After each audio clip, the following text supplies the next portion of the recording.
believe that the most impactful companies right now are ones that have more than a profit motive, but as importantly, if not more importantly, are willing to be incredibly transparent about that to their employees and to their customers about how they're grappling to get there. Because the truth is that with purpose, you almost never get there.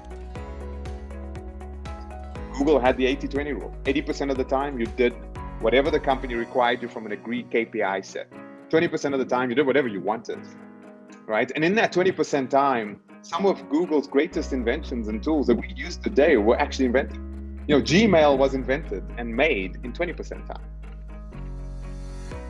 It goes beyond just maximizing on profits and shareholder returns. Before we used to talk about creating of shareholder wealth, but I think that purpose is a worthwhile endeavor, not necessarily one that boards have practiced well up till now. But I think what COVID has given us is an opportunity to review where we currently are, and at our very deepest level, who we are and what we are about.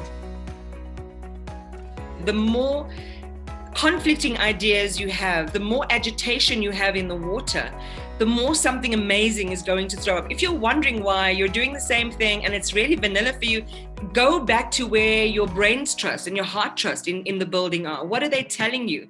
And is it made up of enough people who are unlike you? You should have as many people who are unlike you as possible in your business. Now, if you think of all the needs in the world, you know, there are social needs, there are energy needs, there are financial needs, the rise of M-Pesa, the rise of all of these technology solutions, you know, they're all fulfilling a market need. Every time we make a decision, we ask ourselves, are we making a decision for money, or are we making a decision for purpose? Obviously, your cup needs to be full financially if you want to make a difference. I mean, there is some reality in that we need to make profits, and we need to be efficient, and we need to do that to be able to make a difference. But the real decision making, the real crux of it, comes down to purpose. And so that is when now that plastic bottle becomes school tuition, when that gives you access to insurance, when that gives you access to a small loan, when that gives you savings, when that gives you hope.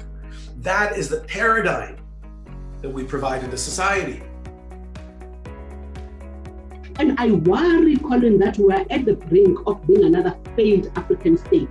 So maybe even if we do get there, maybe let's go down fighting tooth and nail and fighting with everything that we have as South Africans to hold this government accountable, to hold this government to answer, to actually, you know, see if we can't mobilize South African citizens the way we have done.